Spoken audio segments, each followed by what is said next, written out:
మహాశివరాత్రి వేళ బిల్వపత్రాలతో ఇలా చేస్తే అష్టైశ్వర్యాలు భోగభాగ్యాలు మీ సొంతం.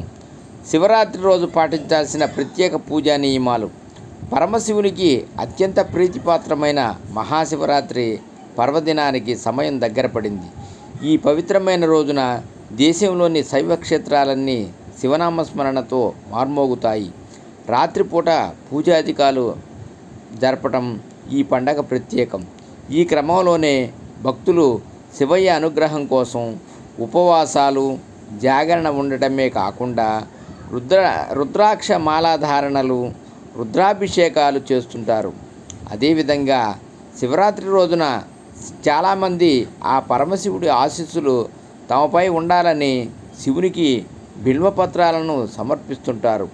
ఇలా చేయటం వల్ల పాపాలు అన్నీ తొలగిపోయి పుణ్యం దక్కుతుందని శివపురాణం చెబుతుంది.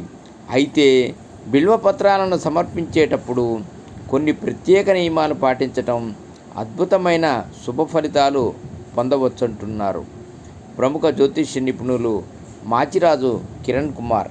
అలాగే మారేడు చెట్టు దగ్గర కొన్ని ప్రత్యేకమైన విధి విధానాలు పాటించడం ద్వారా శివానుగ్రహం పొంది అష్టైశ్వర్యాలు భోగభాగ్యాలు సిద్ధింప చేసుకోవచ్చంటున్నారు.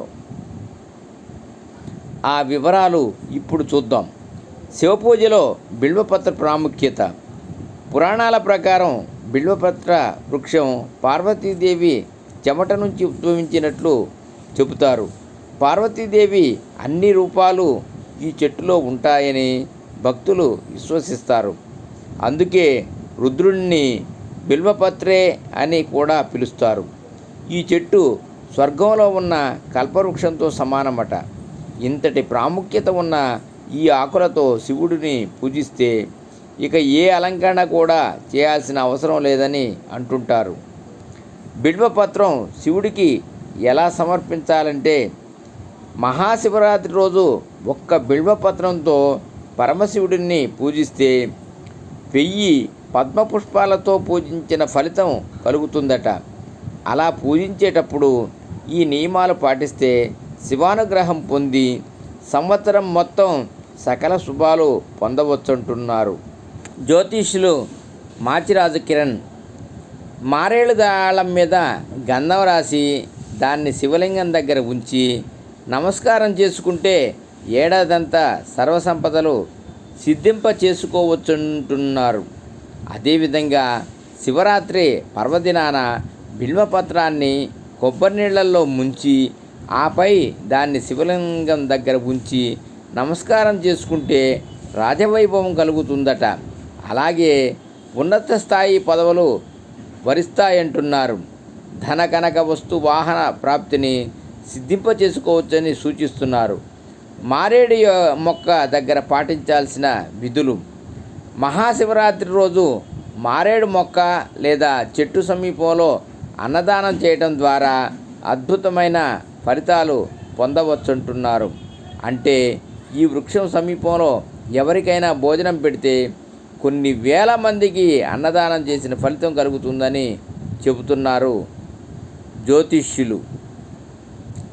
ధర్మసింధు గ్రంథం ప్రకారం శివరాత్రి నాడు ఎవరైనా సరే మారేడు మొక్క లేదా బిల్వవృక్షం దగ్గర ఆవు నెయ్యి లేదా క్షీరాన్నం దానం చేస్తే వారికి జీవితం మొత్తం సంపదకు లోటు ఉండదట. శివరాత్రి రోజు మారేడు మొక్క దగ్గర 11 కొత్త ఎర్రటి ప్రమిదలు ఉంచి వాటిల్లో ఆవు నెయ్యి లేదా నువ్వుల నూనె పోసి దీపాలు వెలిగించినట్లయితే జీవితకాలం శివానుగ్రహం లభించి ఆర్థిక, ఆరోగ్య, కుటుంబ సమస్యలు తొలగిపోతాయని ప్రామాణిక గ్రంథాల్లో పేర్కొన్నారు. మహాశివరాత్రి సందర్భంగా ఎవరైనా సరే దగ్గరలోని మారేడు చెట్టు వద్దకెళ్ళి దాని చుట్టూ ప్రదక్షిణలు చేసి అనంతరం ఆ చెట్టు ఒక కొమ్మకు ఎరుపు రంగు దారాన్ని చుట్టినట్లయితే వివాహపరమైన సమస్యలు తొలగిపోతాయట. అదే పసుపు రంగు దారాన్ని కట్టినట్లయితే ఆర్థిక పరంగా బాగా కలిసి వస్తుందంటున్నారు ప్రముఖ జ్యోతిష్య నిపుణులు మాచిరాజు కిరణ్ కుమార్.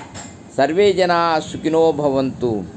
ఓం నమః శివాయ.